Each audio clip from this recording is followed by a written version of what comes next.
Hi guys, this is Chris and PJ from Soundproofing Expert. In this series we're going to be talking about all things soundproofing. So we have plenty of time in the van where we're not really doing much. So we thought, and often we have discussions about the work we're doing, builds we're doing, how we can improve things. So we thought, let's get this down in a series. So each week we're going to be doing different topics, I guess. Yep. So the first one we're going to do is we're going to be talking about insulation and all things insulation and our experiences with using different types of insulation, and hopefully you guys will get some benefit from this when you're choosing your materials to do your own build. So let's get into it. Where are we travelling, PJ, today? Lancaster. Lancaster. I need to know, don't I? You definitely need to know because you're driving, and it's a pretty miserable day. But we're working on a studio for a string duo called 7 Duo, and we're building a 3.8 by 3 meter building, so they can do home recording. So we've basically got a van full of plasterboard. So we're en route there now to put in 20 sheets of plasterboard, which hopefully we'll get that done today. And in the meantime, let's get into this thing about insulation. 20 layers of plasterboard. You've given away the secret. Some serious density there, yeah. So I suppose when we're talking about insulation, the first thing is, our experience with insulation. One of the things that springs to mind is like the brand and the brands of insulation that are available. Because like the two main ones we've used are Rockwool and Knauf. Right, and that's Knauf, Knerf. I think it's Knauf. Someone will probably correct me in the comments. No. But yeah, so it's most of the insulation we use is Rockwool. And it seems to be pretty readily available in the UK, so we can get hold of that pretty quickly. There's a couple of different suppliers of Rockwool, so we use Encon Insulation, which they've got a few depots around the country. The one we deal with is in Chorley, and we've got Minster Insulation, who are actually based out of Dewsons, not too far from where we live, so we can actually get insulation from there. They're very good as well. So obviously drop us a message if you want some information about where to get this insulation, because obviously if you're doing any soundproofing project, it's super important to have the right insulation. Yes.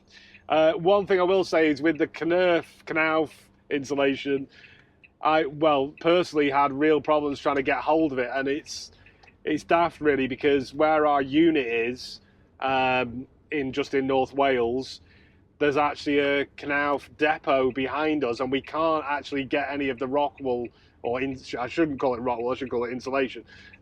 We can't get any of the insulation from them because you need to, have a rather large delivery, because he sends someone onto the, blah, blah, blah, blah. Well, so we could literally climb over the fence. It's that close. It's ridiculous. We wouldn't do that. We do. We wouldn't do that, but it is very close, and it's kind of frustrating in a way, because sometimes it's just there, and we can't really get any access to it.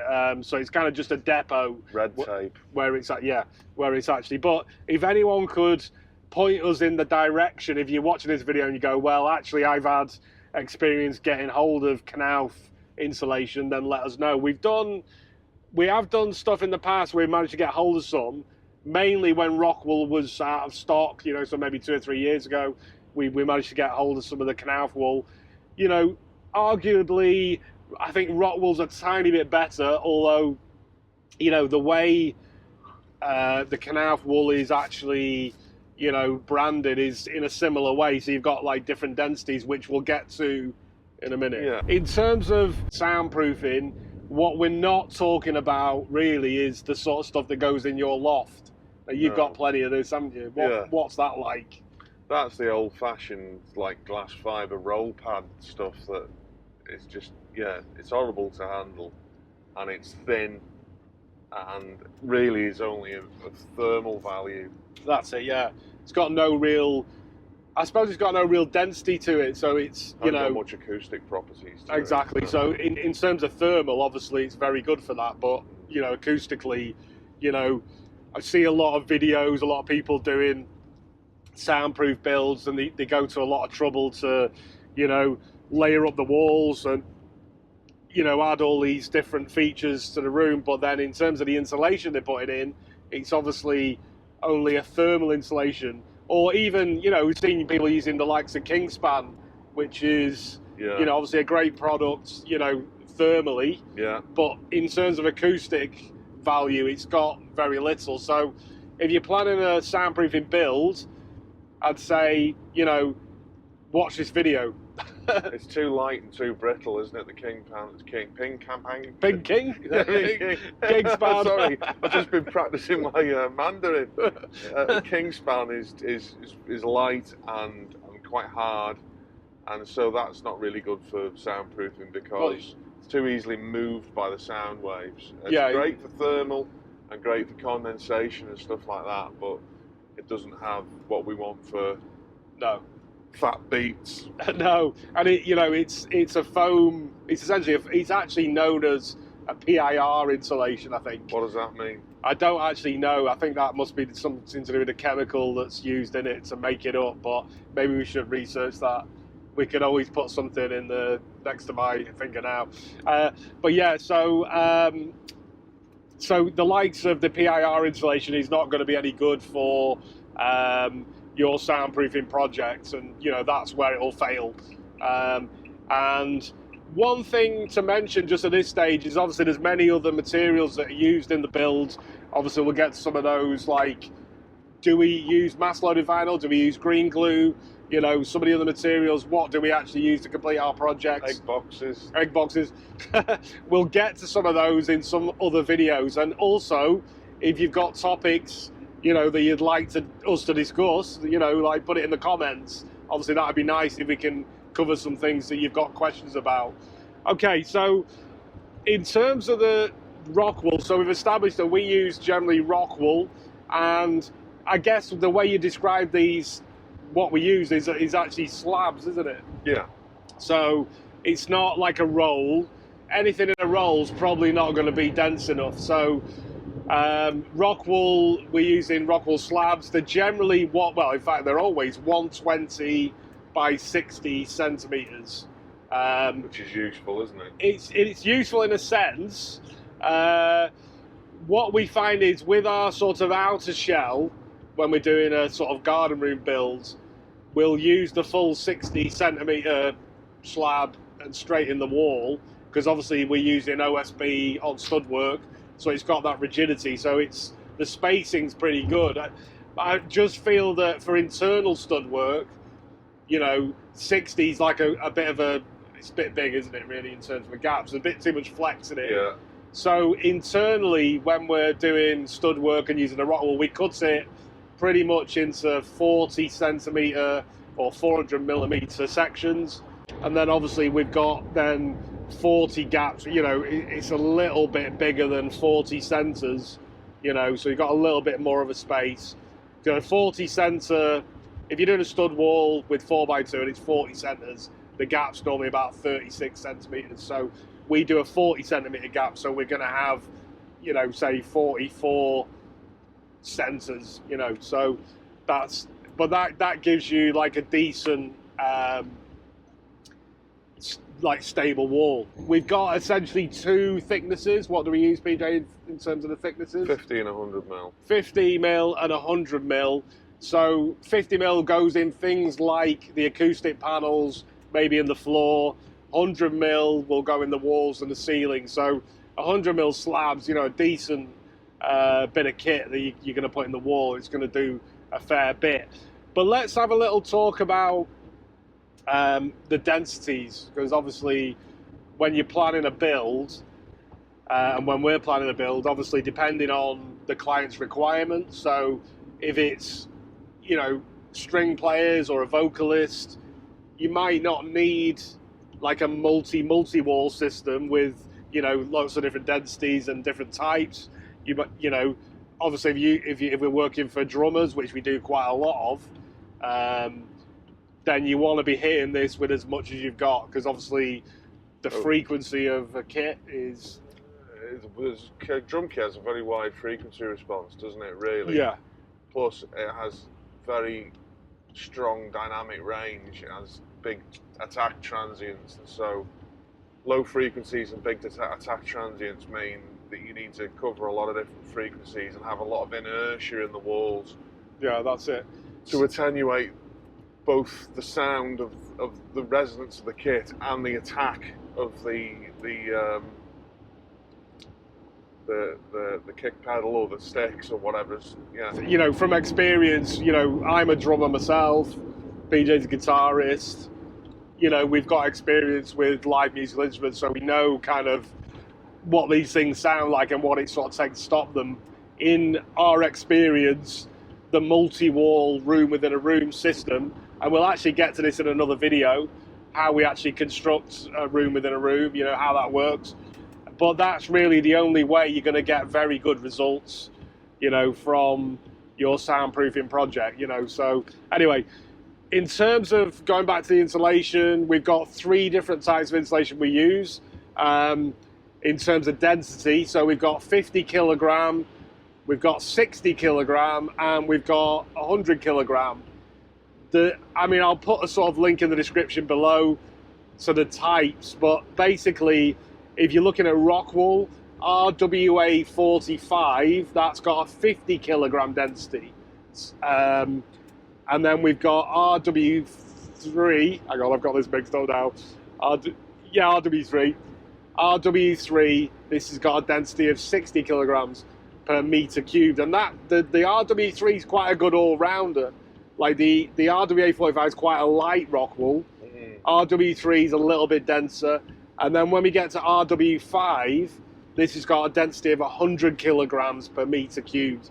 There is also another one we've used, which is I can't actually remember what the name of this is. It might be RW6, and it's pretty rare to get hold of, but it's actually got a density of 150 kilograms. Oh, yeah. Yeah, which I actually used on one of my very first builds I did for myself. It's quite hard to work with, though, isn't it? Yeah, so the denser, that's a good point, that BJ. The denser rock wool is a lot harder to cut. Like, whereas with your RWA 45, so 50 kilogram density, that can literally be like stuffed in. You can manipulate it, tear it. You know, RW5's got to be very precisely cut. So we've made a bit of a jig in the workshop where we can actually cut up the panels into 40 centimeter panels, basically. Yeah. So they actually fit into the stud work pretty nicely, but it tends to be a little bit more itchy as well, doesn't it? Like, yeah, I don't know. It's very densely packed. I mean, just whilst we're on the subject of the rock wool, there's kind of three facts about rock wool, which maybe PJ didn't even know. So the first one is it's totally fire resistant. Yes. Which obviously is great. So if, for example, you had a timber, say you had a basement and you had like a timber floor with joists, obviously if you wanted to insulate that with rock wool, you could be then covering and leave it open. You know, you'd be covering a lot of that timber, and obviously it's fireproof.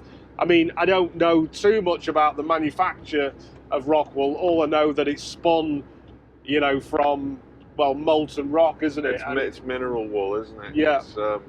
Which is why it's a lot less unpleasant than the old synthetic stuff like what I've got in my attic, which is glass fibre type unpleasant sort of very sharp strands, and very dusty. Yeah. I mean, don't get me wrong, rock wool is dusty as well, isn't it? So, gloves, PPE, all that sort of stuff, you want to be, putting those on if you're working with it all the time as well. So it's fire resistant. I think, because it's sort of heated to such a temperature to produce it, then obviously it's got nothing left to give. So rocks don't catch fire generally. That's good. That's good. The other fact about it is it's a sort of inorganic material, so it's actually mold resistant. So if you put it will absorb water, but because it's because of the way it's spun, it's sort of breathable. So it lets water evaporate, and it sort of, because of the construction of it, it can sort of breathe in all directions. This is what I read. That's quite interesting. The final thing about it that I know is that it's also rodent and bug resistant. It won't sort of little insects and rodents will not sort of create nests in rock wool. I mean, to be fair, I wouldn't want to do that either. So, it's pretty horrible stuff. But in terms of soundproofing, it's the great product, and I think we wouldn't really be able to do what we do without rock wool, would we? No. Do you want to just touch on those three densities? So you got 50 kilogram density, 60 kilogram, 100 kilogram. Why do we use those? We use different densities because each density has a natural resonant attenuation to it. It will favour certain frequencies in terms of its absorbance because it has a certain amount of inertia because of its density. So certain frequencies will be attenuated more by one density than by another, and by combining the three densities we create quite a wide bandwidth type of attenuator. Rather than to make an analogy with, say, earplugs, for example, if you just have those squishy earplugs that you roll up, they tend to attenuate an awful lot of mid and high frequencies and leave the low end, and so you end up with what's left is very mushy low end. Obviously, as time's moved on, people can buy better quality earplugs with filtering in, but different types of acoustic treatment inside them, so that you end up with a flatter response. And that's what we're doing in the walls, is by having different densities of insulation combined in a specific way, we're preventing any one frequency from being attenuated much more than another, so we have a more balanced response, but which also means there's less specific resonance in the walls because we've got three different densities. There's less chance of standing waves inside the wall system, which means that there's no resonance which is going to dominate the walls, get outside, or make the room itself sound strange. Yeah, that's it. So in terms of, our construction, we haven't sort of really given this away in our videos, but as we're talking specifically about insulation, we're using, as mentioned, the three different densities. But what we tend to do is we pick the densest material. So in this case, it'd be the RW5 100 kilogram density. We put that, in terms of the wall assembly, we're going to put that as close to the sound source as possible. So, if it's a drum kit, those sound waves from the kit are going to be hitting the wall. It's going to hit that first slab of rock wool. It's got 100 kilogram density. It's going to, and that harder rock wool is going to be, if you look at the sort of data on this, the frequency attenuation on that is going to be more the lower end, so obviously that's designed to, help us in terms of low frequency escaping, low frequency sounds. But obviously once that sound hits that first bit of rock wool, it's going to break it up. Then it's got the second layer of rock wool, which is the RW3, which is 60 kilogram density. Again, that's taken out a different range of frequencies. And then finally in the outer wall, we've got the RWA45, which is 50 kilogram density, which is taken out another load of frequencies. So by having this multi-wall system, you're hopefully taking out as many different layers of frequency and sort of sound energy. Which, you were talking about that earlier, Peter. Because high frequencies have, if a high frequency sound has the same amplitude or volume or loudness, however you want to term it, as a low frequency sound. The high frequency sound will have more energy because it spends more time being louder because it's oscillating more frequently. And so high frequency sounds have more energy, where low frequency sounds have a longer wavelength, and they have different properties, and so the two things need a different treatment. Also, high frequency sounds are multi-directional because of their nature. They reflect easily, they're diffracted more easily, whereas low frequency sounds are much more directional.